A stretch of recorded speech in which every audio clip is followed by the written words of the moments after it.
I wanted to start this video off by saying that I'm going to be making videos explaining different English topics, and this is the beginning. So, today we're going to talk about phrasal verbs. Phrasal verbs are very popular in the United States, and anyone who is proficient in the English language use phrasal verbs instead of actual definite or normal verbs that are more formal. Phrasal verbs are what can be confusing to new English speakers because it's a combination of two words or more that that don't make as much sense on their own. So let's get started. So the first one is put out. So when used together, you're putting something out by extinguishing it, making something stop burning. So put the fire out. Maybe maybe you're cooking and you started a grill outside. You're grilling barbecue in the backyard. You finished, so you're gonna put the fire out. You put it out. So you can include words like it or other nouns like the grill or put the grill out as an example. Uh, so the firefighters put the house out. No, they put the fire out. You have to be careful with what you're saying you're putting out. You can't put a house out. You'll put a fire out, and so on. Okay, so put through. Put through is you're connecting someone to another person. Maybe someone who works as a secretary at a corporation. Someone's trying to contact maybe the CEO or HR department. So the secretary will say, "Okay, I'll put you through to that person." You're connecting that person. Um, put up to increase the price. So the price was put up. They had to put up the price. This one I haven't used so often. So it depends on the person. They choose what phrasal verb they would use. I would normally say the price was increased. They increased the price. So it's okay to not use all only phrasal verbs, but I feel that phrasal verbs is definitely good, something good to be familiar with. Okay. Then next we have ring back, and so also another one that I don't normally use, but if you're gonna return a call, you can say, "I'm gonna ring them back. I'm gonna ring you back later." So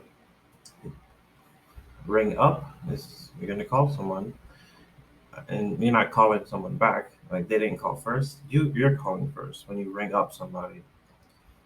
Run out. You're running out of something. This is the one I use very very frequently. So we're running out of milk. We need to buy more. We ran out of milk yesterday. We still why we still didn't go to the store. Um, okay, and set off.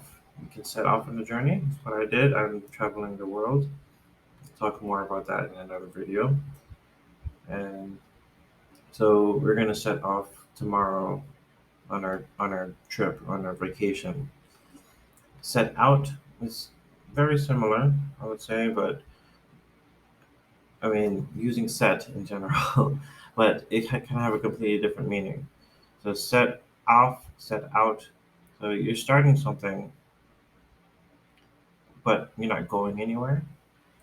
So he set out to become a successful novelist. Like I set out to become a good teacher. I didn't, but I set off to travel the world. So you have to be careful with this one. True, you can go outside, but with set out, you're not going anywhere. You're starting something.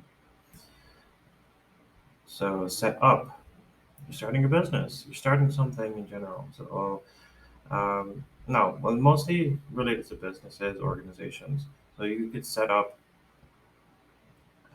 a business, but you can also set up a picnic. picnic is something you can also set up. It doesn't have to be something very elaborate, but it could be something that you're building. So, or you can also use set up when talking about starting a relationship with somebody else. So I set up my brother and my best friend, Ashley, and Tom were set up on a date. So that's a good example. So set up also could be related to someone being framed for a crime. So they did not do something bad, but someone is setting them up. Like they're trying to pin it on them. So or they're trying to blame them for something they did not do. So set up can have multiple meanings. I mean, a lot of these phrasal verbs can, but it's important to to study and make sure you're not using the wrong one. All right, the last one we're going to talk about is show up. You arrive somewhere, so you show up. I showed up, past tense. I showed up to the party, or I don't know if I'm going to show up because I have a test tomorrow. So showing up is just you're arriving somewhere. See, instead of saying arrive, oh, I arrived, say show up to be more informal. So again, we're going to be we normally use phrasal verbs with friends, family, or people we're familiar with because it's definitely less formal than the actual word. So I wouldn't go around and say arrive. Oh, we arrived to our destination. No, we we got to we got to our we got to you can say the restaurant. We got to McDonald's. We got there. We got there instead of saying we arrived at McDonald's. So again, if you want to be less formal, use phrasal verbs, and but also be sure to do the opposite if you want to be more formal. Try not to use phrasal verbs if you want to talk to people who are in a more professional environment. So if you're applying for a job, it's better to use words like arrive or extinguish instead of put out, put the fire out. So thank you for very much for watching, and I'm going to be uploading more videos in the future. Also doing streaming. I'm going to stream with my wife as well. We were planning on doing podcast. So again, follow the channel, subscribe, and keep you updated.